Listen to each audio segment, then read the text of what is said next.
Olá, é com alegria que damos seguimento ao estudo cronológico da revista Espírita de Allan Kardec. Muito feliz por contar com vocês que têm nos acompanhado ao longo desse estudo.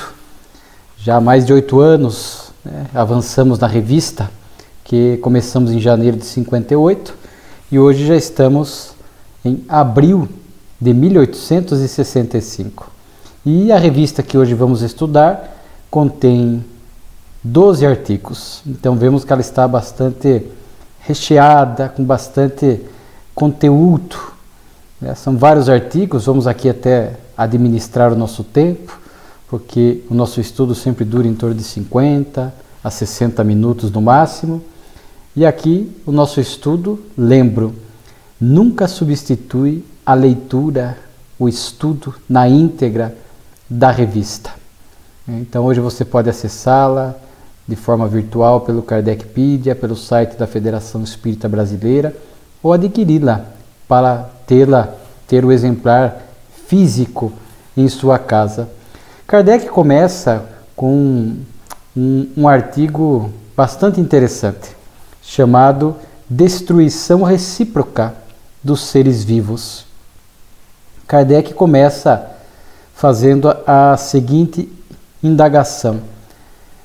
Para muitos, a destruição entre os seres vivos, o animal nutrindo-se do animal, o homem nutrindo-se do animal, poderia parecer um contrassenso com a bondade de Deus.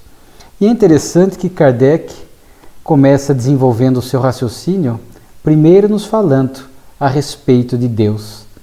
Somos ainda almas muito limitadas dentro do processo evolutivo, de forma que nós temos dificuldades de entender na plenitude toda a criação divina.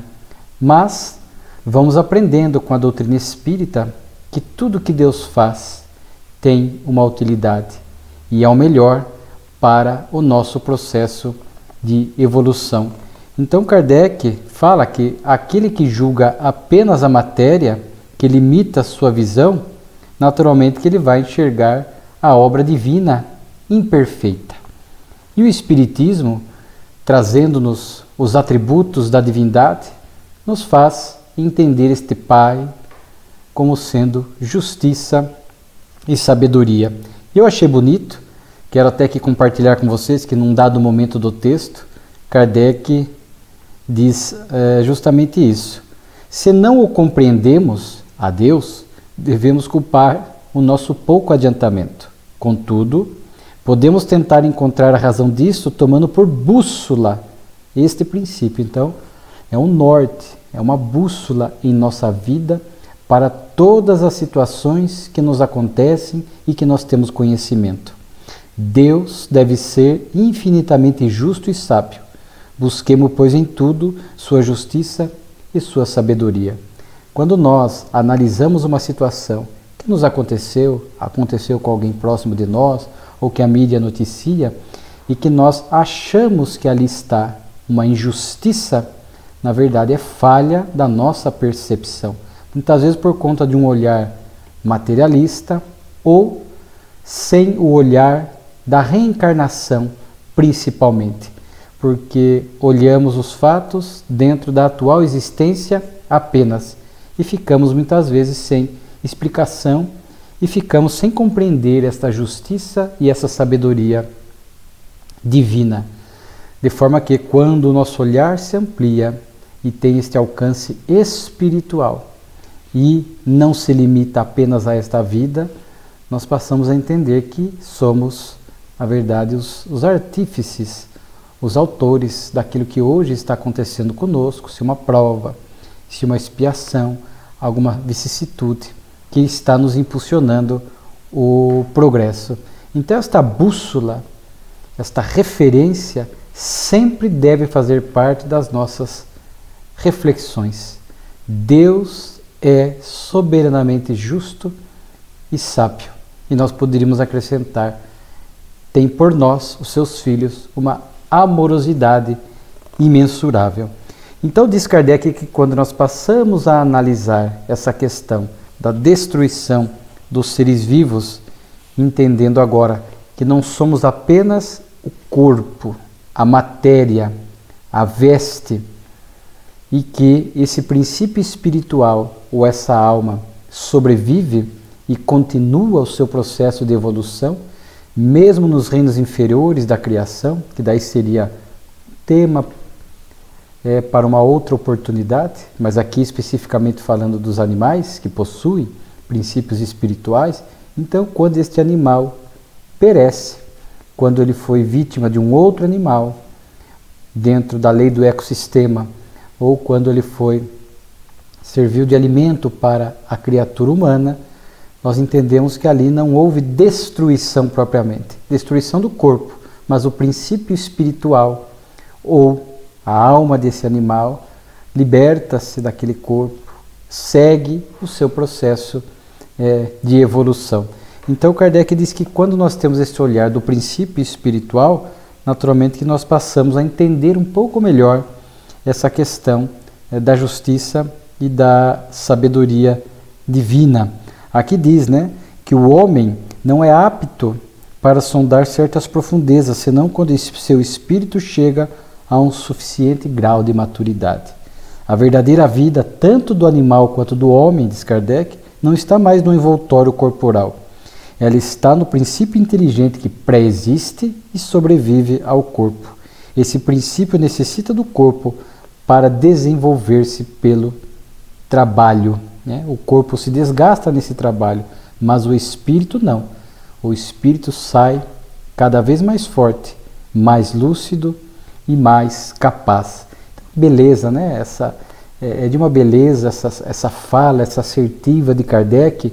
Então vejamos que quando isso já está, recomendamos inclusive o complemento do estudo com a lei de destruição, que está na terceira parte de O Livro dos Espíritos, capítulo 6º, se não me falha a memória. Nós vamos até usar uma das perguntas para complementar aqui as nossas reflexões, que na verdade não há destruição, mas transformação.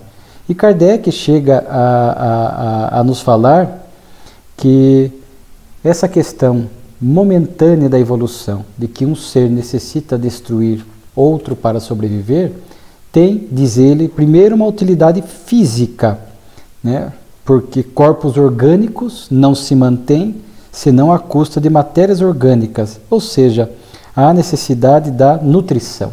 O corpo se nutre do corpo. Entretanto, o espírito não é aniquilado nem alterado, ele apenas é despojado de seu envoltório físico. Essa questão já foi abordada em O Livro dos Espíritos, na questão 734. No seu estado atual, então vejo que isto guarda relação com o nosso atual estágio de evolução. O homem tem direito ilimitado de destruição sobre os animais? Esse direito é regulado pela necessidade de prover à sua própria alimentação e à sua segurança. O abuso jamais foi um direito. Então, ora, às vezes matamos o animal para preservar a nossa vida, por questão de segurança, porque somos atacados, ou ora para prover a nossa alimentação. E aqui eu gostaria de deixar bem claro que não pretendemos entrar naquela discussão a respeito das pessoas que, por opção individual, não se alimentam de carne.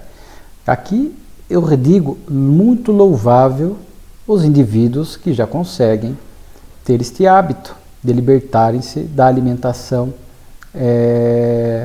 animal. No movimento espírita, no passado principalmente, já houve muitos problemas, muitas discussões e celeumas, como se o espiritismo impusesse ao indivíduo uma vida de abstenção da carne ou da proteína animal. Então, isso já gerou muita polêmica. E aqui não é a nossa proposta, porque entendemos que isso está dentro do livre-arbítrio de cada um. O espiritismo não impõe nada, conscientiza. Aqueles que, por opção, fazem essa opção alimentar, não temos nada contra, e inclusive registramos, é louvável. Sabemos que em mundos evoluídos, conforme descrito na própria Revista Espírita, lá em mundos felizes, os espíritos lá já se alimentam, enquanto na situação de encarnados, eles se alimentam de frutos, não se alimentam mais dos animais. Então aqueles que já conseguem, por opção, fazer isto neste momento da evolução, muito bem, mas isso não deve ser imposto, não deve gerar discórdias e discussões, sobretudo dentro da casa espírita. E o espírito Camilo, benfeitor do nosso querido Raul Teixeira, então nós vamos pegar a caneta aqui para fazer essa anotação, ele tem a obra Educação e Vivências, né? Onde ele toca nesse assunto da ecologia. E num dado momento, ele nos fala a respeito disso, né? Que às vezes existem determinados contrassensos. Então, nós convidamos as pessoas a ter este equilíbrio e esta postura mais integral dentro das suas escolhas, porque alguns, às vezes, defendem a todo custo o direito dos animais e deve ser defendido, mas maltratam os seres humanos. Então fazem tudo pelos animais, mimam, cuidam, e devemos cuidar dos nossos irmãos inferiores, mas em relação à criatura humana, ao irmão que já está no processo de humanidade, trata com desdém, trata com violência, então é um contrassenso. Há aqueles, por exemplo, né, que não se nutrem da proteína animal para preservar os irmãos inferiores, os animais, para ter uma alimentação mais saudável, mas ao mesmo tempo, através de vícios físicos, destroem o corpo físico, esse vaso sagrado. Então, na verdade, é um convite para um pensamento mais equilibrado, mais sereno em torno dessa questão, mas sabendo que cada um faz as escolhas que melhor lhe apraz. E não é a nossa proposta, que Kardec está trazendo este assunto, mas de violentar consciências ou de impor nada a ninguém, apenas para as nossas reflexões a respeito desse tema que vem à tona nesse texto. Então Kardec fala dessa necessidade da alimentação do corpo, nutrir-se do corpo. O que deve ser evitado são os abusos, né? Deve ser evitado os maus tratos, as crueldades, etc. E Kardec também vai nos falar de questões morais envolvidas, né? Diz aqui, Kardec: pelo espetáculo incessante da destruição, Deus ensina aos homens o pouco caso que devem fazer do envoltório material e nele suscita a ideia da vida espiritual, fazendo-os desejá-la como uma compensação. Então, quando nós vemos essas destruições, nós estamos aprendendo que a matéria é transitória, que somente o espírito é perene, é eterno. Os valores transitórios da matéria são perecíveis. Os valores do espírito são para toda a eternidade. E Kardec também diz que a luta é necessária ao desenvolvimento do espírito. É na luta que ele desenvolve, exercita suas faculdades. Então aqui quando vemos o animal no meio hostil, exercitando seu instinto de sobrevivência, o animal vai desenvolvendo habilidades para sobreviver, para se defender, para atacar, para se alimentar. Isso faz parte do desenvolvimento do princípio espiritual, que ali está aprimorando o seu instinto, né? Então existe isso também. E o homem também, enquanto está aqui já no estágio humano e busca prover a sua sobrevivência, aqui não falando só de alimentação, mas a sua sobrevivência, ele também está nesse trabalho de luta, de progresso, né? de trabalho, a fim de que também possa se aperfeiçoar. Isso é importante. Aqui Kardec fala que nos seres inferiores da criação não há senso moral, não há livre-arbítrio, então é instinto de sobrevivência puro. Mas na criatura humana, e onde já temos o livre-arbítrio e o senso moral, Kardec vai trazer uma gradação que é muito interessante de nós observarmos, né? São 3 pontos. Aquele assim, o instinto animal domina o instinto animal e a luta ainda tem por móvel a satisfação das necessidades materiais. Segundo, o instinto animal e o sentimento moral se contrabalançam Então o homem luta não mais para se alimentar, mas para satisfazer sua ambição, seu orgulho e a necessidade de dominar. E o terceiro estágio, para isto ainda é necessário destruir. E o terceiro estágio, o senso moral prepondera, desenvolve a sensibilidade e diminui a necessidade de destruição, acabando mesmo por se tornar odiosa e apagar-se, né? Então a gente percebe que o homem vai, dentro do processo de evolução, se despojando desses vestígios de animalidade. Ainda vemos almas primitivas aqui na Terra, que estão no primeiro estágio, onde o instinto animal ele é predominante. E são indivíduos que buscam as alegrias transitórias da Terra, a satisfação no dormir, no comer, no reproduzir, no instinto sexual. Então, basicamente, a criatura convive, mas os seus momentos ápices da existência, os seus objetivos, os seus momentos de satisfação são quando eles estão dando vazão ao instinto. Dormindo, que é o repouso, né, que é a sobrevivência, o alimentando-se, sobrevivência, e a reprodução, o instinto sexual. São os dois instintos mais predominantes, né, o de sobrevivência e o sexual. Então, há criaturas humanas que estão nesse patamar. E muitas vezes destroem, matam outros semelhantes para satisfazer principalmente o instinto sexual. Ainda vemos pessoas criminosas que estupram e matam. Ainda convivemos com espíritos desse porte por pouco tempo, porque na transição planetária, esses que praticam o mal pelo mal, que se comprazem no mal, conforme Kardec coloca na obra Gênese, na terceira parte, esses gradativamente vão deixando o planeta Terra. Temos aquele que se contrabalança instinto e senso moral, onde a pessoa ela já não está mais buscando apenas a sobrevivência nesse sentido da alimentação, mas ela começa agora a buscar a satisfação da sua ambição, do seu orgulho de dominar, e muitas vezes para isso destrói. Então existem pessoas que fazem isso. Então nós estamos vendo aqui a lei de destruição num outro nível. Não é apenas destruir matando a vida física do indivíduo, mas espíritos que estão principalmente nesse patamar, onde estão satisfazendo orgulho, ambição, desejam destaque, projeção, vencer a qualquer custo na vida.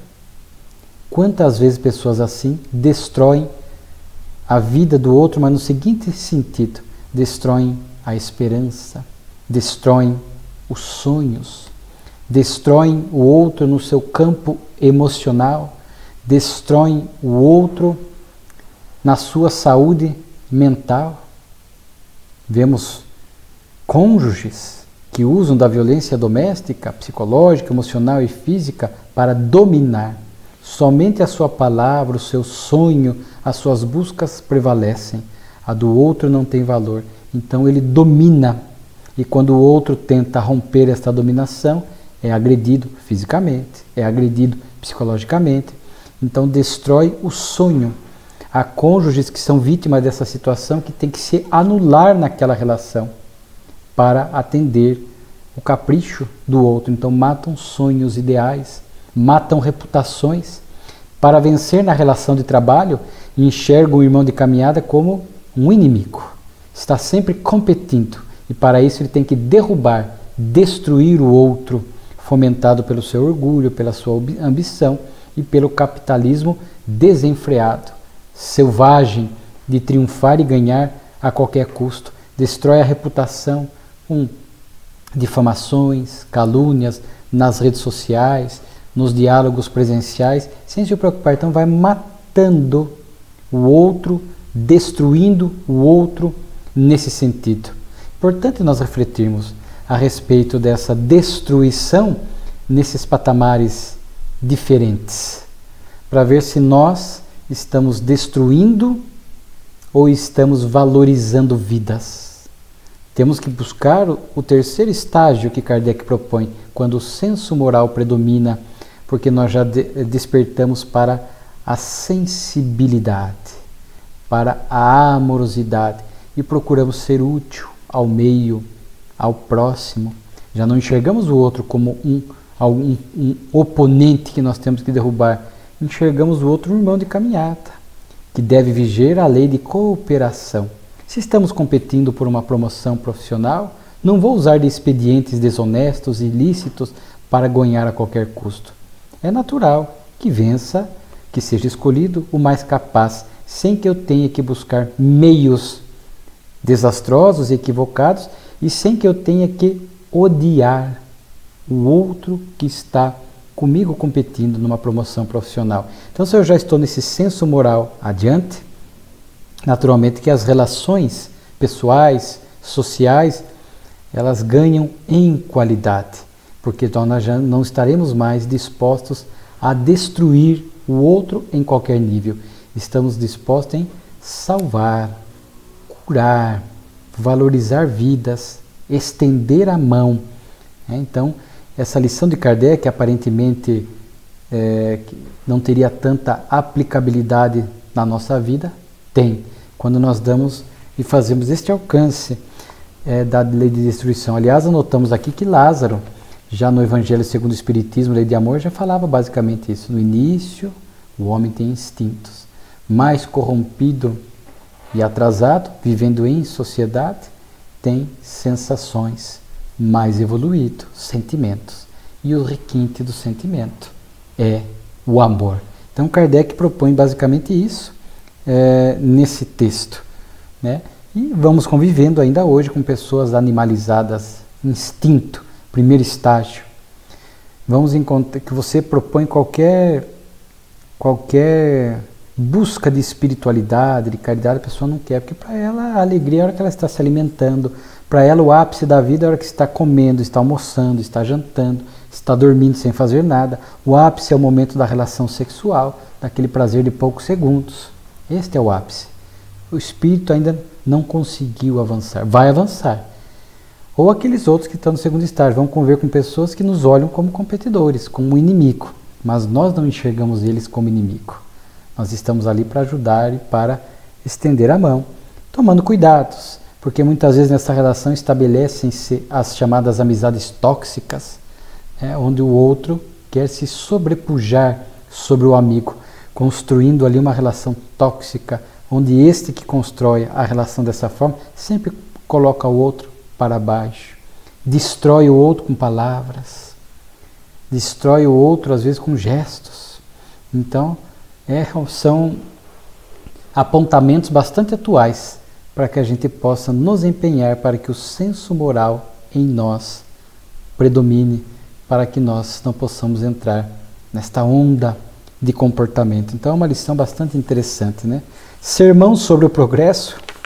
Kardec cita aqui, ele recebe de uma carta de Montauban, uma comuna francesa, onde narra ali, aquele que escreve a carta, uma pregação de um pastor protestante, e aqui a gente vê espíritos missionários, reencarnados em outras religiões, que trazem um pensamento avançado, não aquele pensamento mais fanático, e que naquela época atacava o espiritismo a qualquer custo, distorcendo-o.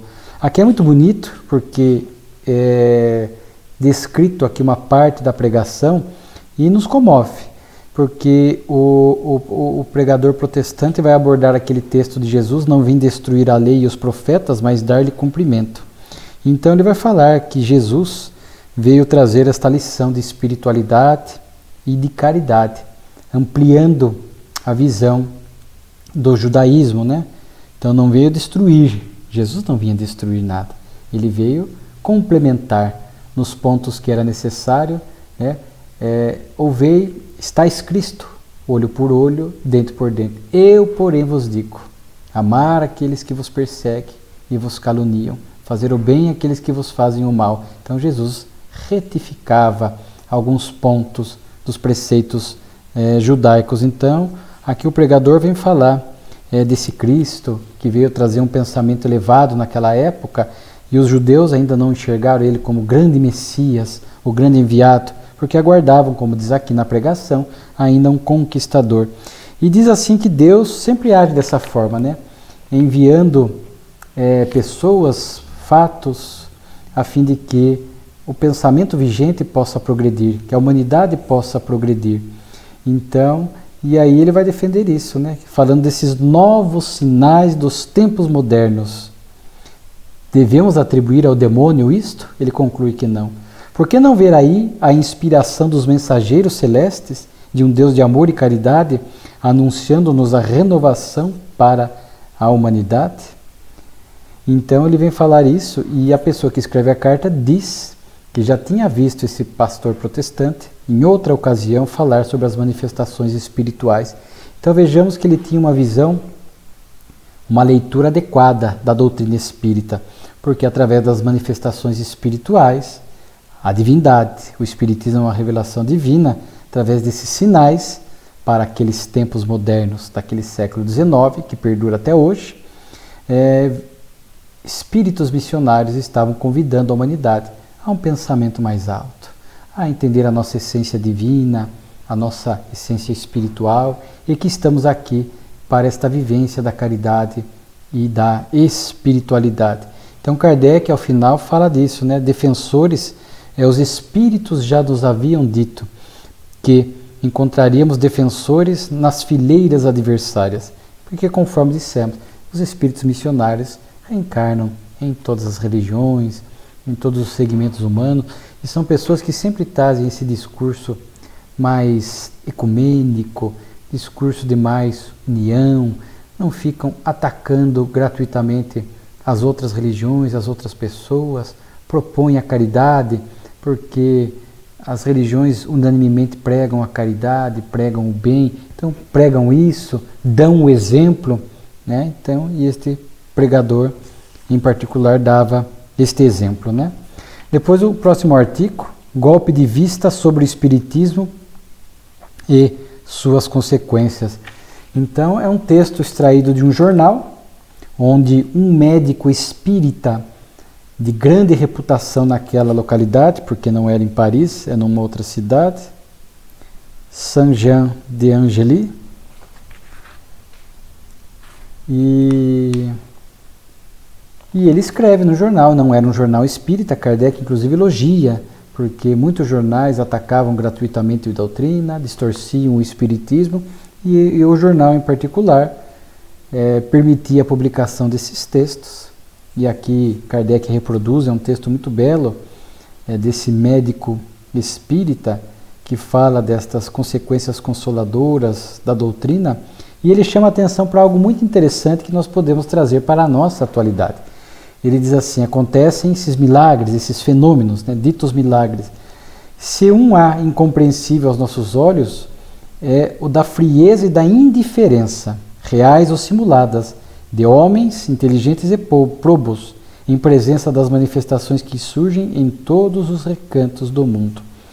Então, esse médico chamava a atenção: como é que as pessoas podem permanecer tão indiferentes e frias diante daquelas manifestações espirituais que estavam acontecendo, as mesas girantes e tantos outros fenômenos chamando a atenção da humanidade, de consequência moral, para que pudéssemos refletir sobre o objetivo da própria vida, o nosso destino futuro, a vida futura, os chamamentos que a divindade nos propõe durante a existência para que possamos mudar o rumo da nossa vida para melhor, sair da frieza, da indiferença, da incredulidade, para que possamos agir mais no campo do bem.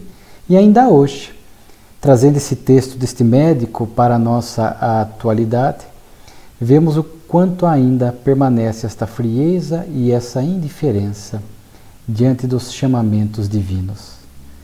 Quantas pessoas não se vinculam a nenhuma religião, não se fixam, não criam raízes, não se tornam trabalhadores de uma determinada religião, não se vinculam ali de coração e alma para que se esforcem por viver os preceitos daquela religião no seu cotidiano, no seu dia a dia. Então hoje vemos, infelizmente, esta correria da vida moderna, esse materialismo diferente, onde as pessoas a todo custo querem ganhar, ter o prazer descontrolado.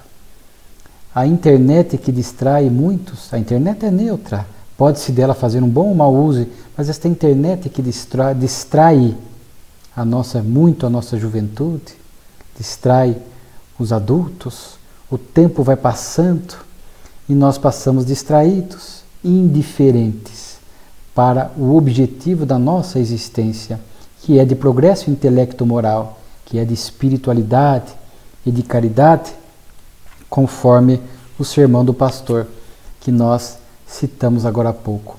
Então, infelizmente, vemos, às vezes na nossa família, parentes próximos, amigos, nós que sentimos este chamamento, em particular da doutrina espírita, e em que pese os nossos limites e as nossas imperfeições, estamos nos esforçando para ser o melhor possível, para levar o bem, levar a paz, a verdade, o compromisso com o templo religioso, mas ao mesmo tempo vemos tão perto de nós pessoas queridas que não se permitem esse despertar da alma, passam frias e indiferentes diante do sofrimento alheio, diante desses chamamentos divinos, e vão levando uma vida profundamente vazia e ocupada, mas vazia. Há até uma frase que diz: cuidado com o vazio de uma vida ocupada demais. Há muito disso hoje. Pessoas que se ocupam demais apenas para o instinto de sobrevivência, para o ganha-pão, para o trabalho profissional, que faz parte da vida, mas na vida não é só isso.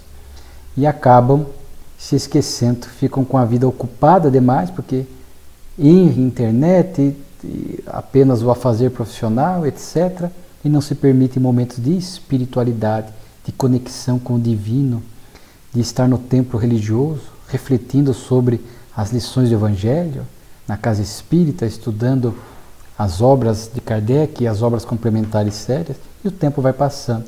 Chegam no mundo espiritual, a desencarnação vem a todos, muitas vezes em momentos que não esperamos, e despertamos do lado de lá, lamentando o mau uso do tempo, a nossa indiferença, a nossa frieza diante de tantas riquezas espirituais que ali estavam à nossa volta. Então é um texto muito bonito, né, deste médico, e Kardec ao final vai trazer a sua nota fazendo este elogio ao jornal, que não é órgão do Espiritismo, mas que acolheu o artigo sem nenhum desdém e sem nenhum preconceito, né? Então, muito interessante essa. E Kardec chega até a dizer aqui que quantas vezes os jornais, revistas, periódicos da época não distorceram a doutrina, que ele poderia ter buscado o direito de resposta, mas que seriam milhares de 10 anos para cá, que muitas vezes que ele não buscou esse direito, deixou passar para não alimentar animosidades e usava da tribuna do Espiritismo, a revista espírita, para quando necessário, quando as questões tomavam uma gravidade, ele pudesse ali corrigir e retificar. Então ele elogia a imparcialidade do jornal, que acolhe os artigos do médico espírita. Pois correspondência da Além-Túmulo, um estudo mediúnico também bem interessante. Aqui fala de um consolo da doutrina espírita, né? Dois irmãos, um que ficou na terra e o outro que partiu para o mundo espiritual, que faleceu na flor da idade. Então, este irmão vivo vai dar esse testemunho do consolo da doutrina espírita, mas o quanto ele sentia a falta do irmão, chorava muitas vezes, mas alegrando-se quando a fé no futuro nos deixa entrever um encontro certo. A única coisa que ele tinha mais assim dificuldade, não que ele negasse, é a parte da mediunidade, da comunicação dos espíritos, porque ele não havia se habituado tanto a isso, talvez não tivesse ali perto dele um centro espírita, um grupo familiar, onde ele pudesse de perto vivenciar e entender melhor a mediunidade. Mas é interessante que ele recebeu por um médium a carta de um irmão. E recebeu esta carta, e a partir da carta do irmão desencarnado, ele resolve escrever uma carta, agora ele, do encarnado para o desencarnado. Uma carta invertida, né, após o irmão desencarnado ter enviado notícias a ele. E ele diz assim: é-me impossível dizer quão feliz eu fiquei ao ler a carta que endereçaste através do médium de C. Né? Eu a transmiti aos nossos pobres pais, que afligiste muito, deixando-os de maneira tão inesperada. Eles me pedem que te escreva de novo e que tragam novos detalhes sobre a sua existência atual. Como entraste no mundo espiritual, reviste o nosso avô, ele é feliz, né? E interessante que aqui num dado momento ele diz assim, e por que você que gostava tanto de música diz que não estuda mais música aí desse lado da vida, né? Então é interessante que daí agora o irmão desencarnado vem em resposta a esta carta do irmão encarnado. E ele vai dizer, né, eis-me aqui, meu bom irmão, tu me exiges demais. Com a melhor boa vontade não posso responder numa única evocação às numerosas perguntas. Não sabes que por vezes é muito difícil aos espíritos transmitir o pensamento através de médiuns que não estão aptos a receber claramente em seu cérebro as nossas impressões do pensamento? Então aqui o espírito, e Kardec vai desenvolver esse ponto falando da afinidade fluídica, né, que às vezes há necessidade desta afinidade fluídica. Lembramos de Chico Xavier e André Luiz, que André Luiz ficou ali quase 2 anos aparecendo ao Chico na casa espírita, construindo esta afinidade fluídica para que depois pudesse vir as obras da série André Luiz. É interessante isso, né? A construção desta afinidade. E aí o irmão desencarnado chega até a dizer, crê-me, bom irmão, evoca-me em família, e tu mesmo com um pouco de boa vontade e ensaios, porque certamente tinha esta mediunidade que o irmão desencarnado percebia, mas que precisava de desenvolver, poderás conversar comigo à vontade, porque ali havia a afinidade, né? Porque Kardec vai falar a respeito disso, né? Aqui ao final, quando ele faz o estudo doutrinário, ele vai falar que muitas vezes quando um espírito se comunica pela primeira vez por um médium sem qualquer dificuldade, isto se deve a uma afinidade fluídica excepcional ou anterior entre o espírito e seu intérprete. Então, às vezes já havia uma afinidade anterior, né? Então, entre Chico e Emmanuel, por exemplo, né, a gente percebe que já havia uma afinidade anterior entre Joana e Divaldo. É interessante isso, né? E ele vai falar aqui também que ele continua assim, estudando música do lado de lá. Então, aquela primeira comunicação foi erro de recepção mediúnica, quando constou que ele não estava desenvolvendo aptidão, o gosto pela música do lado de lá. E ele diz, continua aqui sim. Seria um erro crer que a aptidão individual se perde no mundo espiritual. Ao contrário, ela se aperfeiçoa. Então isso é bonito de ver o quanto os espíritos seguem do lado de lá com as suas aptidões, com o seu estudo, com o seu trabalho. Às vezes vemos pessoas morrer jovens, ou às vezes no meio de uma pesquisa, no meio de um trabalho intelectual, e eles falam, nossa, morreu, perdeu tudo. Não perdeu. Muitas vezes o espírito, no mundo espiritual, segue estudando aquilo que ele vinha estudando em vida. Aprimora-se mais lá ainda, porque sabemos que no mundo espiritual o conhecimento intelectual vai muito mais além, as pesquisas estão muito mais adiante em determinados assuntos do que nós estamos aqui na Terra, caminham anos à frente, às vezes décadas à frente lá. Então é comum às vezes ver um espírito que começava a estudar algo aqui na Terra, chega no mundo espiritual, continua estudando, amplia e depois até reencarna para dar continuidade às pesquisas que ele ampliou no mundo espiritual e que agora, como missão, ele vai trazer para a Terra. Então veja como a visão da imortalidade da alma, da continuidade da vida, da reencarnação, da lei do progresso, a gente nunca vai olhar para a pessoa e falar, por exemplo, no caso aqui, nossa, ele gostava tanto de música, agora morreu, acabou as suas aptidões, o seu gosto, nunca mais ele vai poder se alegrar com isso. Não. O irmão dizia, não, estou aqui estudando música sim, né, aqui na Terra, né? Então é interessante a gente ver esta continuidade. Então, quando um ente querido às vezes morre novo, assim, no ápice de um estudo, de um trabalho, ele poderá seguir esse estudo do lado de lá, poderá buscar outros estudos em outras áreas. Certamente o progresso, já estudamos aqui, segue no mundo espiritual, onde ele vai continuar lá, que é a verdadeira vida, este progresso intelecto-moral. Então é um alento, é um consolo, às vezes para pais, para avós, para familiares, que às vezes morre aqui em tenra idade, morre aqui em pouca idade, e fala, nossa, mas agora que ele começou a estudar, agora que estava na faculdade, agora que começou a profissão, como se houvesse perdido tudo. Não perde, segue do lado de lá, né? E principalmente se isso for útil para o seu processo de evolução. E é interessante que Kardec faz uma exceção aqui muito importante do ponto de vista doutrinário. Às vezes também um espírito consegue se comunicar pela primeira vez com o médium de forma com qualidade, mas mesmo sem ter uma afinidade anterior, através do guia do médium. Porque o guia espiritual, o anjo da guarda do médium, tem afinidade com o médium, pela relação deles.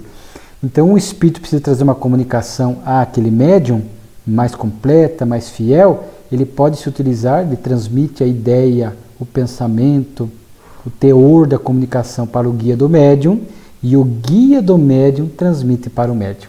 Kardec chama até assim, ó, se houver dificuldade ou impossibilidade, pedir-lhe que eu faça através do guia do médium, ou que aceite a sua assistência. Neste caso, o pensamento do espírito só chega de segunda mão, isto é, depois de haver atravessado 2 meios. É importante que o médium, nesse caso, naturalmente seja bem assistido, né? Então, veja só quanta coisa a Revista Espírita vai nos trazendo, né? Poder curativo do magnetismo espiritual. Vocês lembram que no estudo passado, de março, nós estudamos ali 2 espíritos felizes que deram seus depoimentos do mundo espiritual, que está inclusive na obra O Céu e o Inferno, na segunda parte. Um era a viúva Folon e o Dr. Demer. E o Dr. Demer agora também aparece novamente aqui na revista, que escreve novamente daquela cidade francesa, da comuna de Montauban, e lá o Dr. Demer, já em espírito, produziu uma cura direta. Por isso o poder curativo do magnetismo espiritual. Ele vai curar uma médium, a senhora G, que era vidente e sonambúlica, havia sofrido um entorse grave. E ela ainda não deram a ela a notícia de que o Dr. Demer havia desencarnado. Não quiseram constrangê-la, causar-lhe qualquer sofrimento. Como ela era médium vidente, o Dr. Demer apareceu a ela, mas não se mostrando. Ela não conseguia identificar, ela via uma presença, um vulto, a ação espiritual sobre o seu entorse, mas ela não conseguia identificar. Os espíritos conseguem, se o desejarem, eles conseguem ocultar a identidade. Isto aconteceu durante muito tempo com o benfeitor espiritual do nosso Raul, que nós já citamos aqui, o Camilo, que durante muito tempo ele permanecia no anonimato, não para Raul, mas para outros médiuns videntes que viam às vezes um espírito perto do Raul, mas quando iriam olhar para a sua fisionomia, para fazer essa identificação, não conseguiam ter nitidez, e o espírito conseguia produzir este embaraço para a sua identificação. Então, o Dr. Demer aqui, sem o auxílio de um médium de cura, ele pôde agir diretamente. Aqui diz que o espírito se curvava sobre a sua perna e fazia fricções e massagens, e isso a curou do entorse, cessou rapidamente a inflamação e ela estava curada. Então vejo aqui como os espíritos podem, quando necessário, agir diretamente sobre o encarnado. Então aqui o Dr. Demer, espírito, age diretamente sobre a senhora G e produz nela uma cura direta, instantânea, movimentando o seu magnetismo ou seu fluido espiritual, sem intermediários. No passe há uma energia mista ao fluido do médium passista e dos espíritos, que combinam para que aquele que recebe o passe receba essa energia combinada, onde os espíritos manipulam, combinam, sabendo das necessidades de cada um.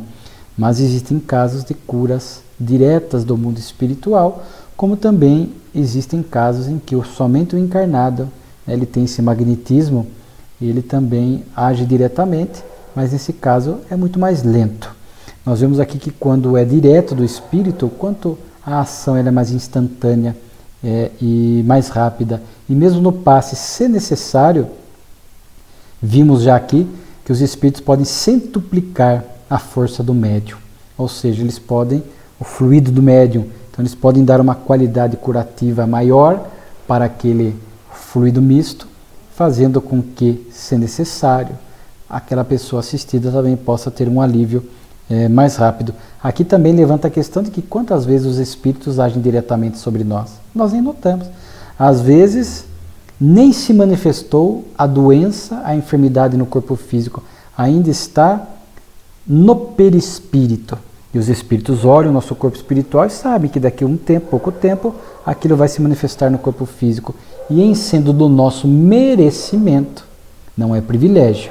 Eles agem dentro da lei de causa e efeito, dentro do mérito, eles interferem. Certamente a senhora G aqui tinha méritos, e no caso que eu vinha citando, eles podem agir no perispírito, equilibram aquela área perispiritual e aquilo nem reflete no corpo físico. Então, às vezes, nem percebemos que nem doentes ficamos, a gente nem percebe que muitas vezes estamos recebendo esta assistência direta do mundo espiritual.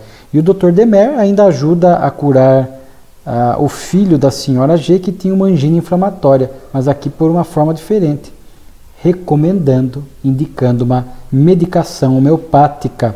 E aí já não é mediunidade de cura, Kardec chama de, são médium, né? Através de a mediunidade receitista, né? De receber remédios, né? Aqui consta assim do texto, né? Não é curioso ver um espírito já sábio da terra como espírito fazer estudos e experiências para adquirir mais habilidade no alívio de seus semelhantes? Lembra que nós vimos agora há pouco os estudos, aprimoramentos que seguem no mundo espiritual? O Dr. Demer chega lá e vai ampliar a sua capacidade médico, como André Luiz na obra Nosso Lar. Conhecia a medicina terrena, chega no mundo espiritual, esse conhecimento já é uma boa base, e ele amplia agora o seu conhecimento na direção da medicina espiritual, e movido pelo amor, pelo desejo de servir, ajudam muitas pessoas, né, aqui na Terra, através desta ação, deste conhecimento da medicina espiritual. Então Kardec fala que a cura do Dr. Demer no entorse da senhora G é um caso de magnetismo espiritual puro, né? Então, que tem naturalmente um poder reparador, por ser um fluido muito mais depurado, tem um poder reparador muito mais intenso. E Kardec também fala dos médiuns receitistas, né? Conversas familiares além túmulo, que nós vimos em novembro de 64, o parente da senhora Delane, Pierre Degaille, que achava que estava vivo, que viajou pela estrada, que foi a Paris, que dormiu no quarto, que se alimentou, que pagou a passagem de ônibus, e criou dinheiro, as criações fluídicas inconscientes. Vocês lembram que naquele momento não foi permitido revelar a ele que ele estava desencarnado? Então agora ele se comunica de novo, né, através da senhora Delane, e o senhor Delane vai fazendo o papel ali de dialogador, e naturalmente que ele já havia percebido, né, de novembro de 64, agora abril de 65, foi chegada a hora, diz aqui, e ele tomou conhecimento de que estava na condição, já havia desencarnado, se não me falha a memória, há mais de 2 anos, né? E o senhor Delane aqui, é interessante que vai narrando trechos do diálogo do senhor Delane com ele, né? O senhor Delane diz: "Ei-vos saído da letargia, do entorpecimento, vedes vosso anjo da guarda, amigos que vos rodeiam, foram eles que vos trouxeram entre nós. Morte é vida." E aí o Pierre Legar falava da sua dificuldade de enxergar-se como morto, né? Como desencarnado. "Eu via meus filhos disputando para ter cada um deles a parte que lhe tocava na herança, e eu os via sem cuidar das terras que eu lhes deixei. Então me colocava para trabalhar com mais força do que nunca." Então veja que situação que o espírito se colocava no mundo espiritual. "Eu experimentava os mesmos receios, as mesmas fadigas que com o meu corpo, e não o tinha mais." A ação da mente. O espírito acha que está vivo, está com esta monoideia, e aquilo repercute no seu corpo espiritual. Já vimos aqui casos que a roupa vai se desgastando, fadiga, ele narra aqui, o cabelo cresce, a barba, porque é a ação da mente sobre o perispírito, quando o espírito acredita-se ainda encarnado, né? Daí depois o senhor Delane vai explicar para ele a questão do perispírito, que era outro corpo, era um corpo semimaterial, né? E aí o Legai fala, há tantos espíritos como eu que ficam estacionários. Para esta categoria de espíritos, a transição, mas não transformação. Ele não consegue dar-se conta do que lhe aconteceu. Então vejam só, a transição, mas não transformação. Filomeno de Miranda, através de Divaldo Franco, na obra Reencontro com a Vida, ele vai falar que morrer e desencarnar são coisas distintas. Há pessoas que morrem biologicamente, mas não desencarnam, porque acreditam ser vivas, ficam presas aos objetivos mundanos, aos interesses mundanos. Então há transição, mas não há transformação. Transição porque ela sai do plano físico para o plano espiritual, embora não perceba muitas vezes, mas não há transformação, porque ela continua agindo como encarnada. Então Filomeno de Miranda traz esse conceito mais amplo de morrer e desencarnar, que desencarnar, somente nesse conceito mais elástico da palavra desencarnação, se dá quando o espírito percebe a sua desencarnação e consegue se desconectar aqui dos interesses mundanos, das paixões desgovernadas, do instinto, e aí consegue dar seguimento ao seu processo de evolução. Então muitos permanecem nesse estado de, entre aspas, encarnados no mundo espiritual, se a gente pode dizer assim, ou seja, não desencarnaram, não se desligaram das coisas da Terra, porque o próprio Pierre Legai fala que há muitos nesse estágio. Kardec chega a chamar que é um segundo despertar do espírito, né? Quando ele realmente pode perceber a sua situação de espírito desencarnado. Manifestações espontâneas em Marsella. Aqui Kardec faz uma narrativa, né? Recebe a descrição de fenômenos que sugerem ações espirituais em Marsella, com barulhos de detonação, barulhos de cheiro de pólvora, parecido com as manifestações de Poultier, que nós já vimos na Revista Espírita, que para nós são fenômenos espirituais, mas que as pessoas, muitas, à época, tinham dificuldade de enxergar dessa forma. Temos poesias espíritas, né, de uma senhora encarnada, que é membro da Sociedade dos Escritores, né, que traz um pouco da ideia do bem, né, muitas vezes não é necessariamente poesia espírita, mas poesias que não são contrárias aos ideais do bem que o Espiritismo prega. Então são duas poesias, né? Uma aos poetas, a senhora que lê. Tá? Para quem gosta de poesia pode buscar aqui. E nós já vamos chegando aqui ao final, porque o tempo avança, né? No final aqui da revista tem as notícias bibliográficas. Kardec cita aqui brochuras de jornais, né? Uma brochura Confusão no Império de Satã, onde o autor diz assim, provas dadas ao fanatismo religioso de que os espíritos não são demônios, que muitos acreditavam que somente os demônios se comunicavam. Kardec elogia novamente o jornal espírita O Eco de Além Túmulo de Marsella, né, que estava circulando e pregando a ideia espírita, e uma outra brochura também, Concordância da Fé e da Razão, onde trata da questão religiosa sem qualquer fanatismo. Então Kardec noticia essas três obras. E antes disso, o último artigo, Enterro Espírita, também muito interessante. É um estímulo para que, como o espírita, a família espírita ou o espírita deve se comportar diante da desencarnação dos entes queridos, né? Porque aqui é uma mãe, a senhora Valchês, que morre, deixam dois filhos espíritas. E aqui o jornal de Bruxelas, isso se dá em Bruxelas, descreve o comportamento dos irmãos no enterro, que chama atenção. Não há emoção descontrolada, não há gritaria, não há revolta, há o choro.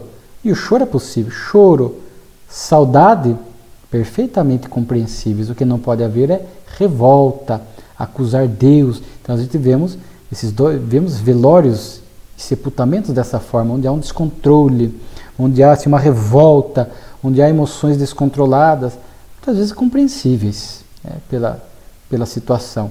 Mas aqui é um exemplo de um enterro espírita, onde os irmãos ali, inclusive, agem, aqui diz, né, que um deles fez uso da palavra, o mais velho, conversando com a mãe naturalmente, fazendo uma prece a ela, sabendo que ela estava entrando numa vida melhor, que a vida segue, e que ela viria comunicar-se com eles, viria inspirá-los, fortalecendo-os na senda do bem. Então isso chamou a atenção por conta de ser ali um enterro, um velório assim que destoa do padrão comum.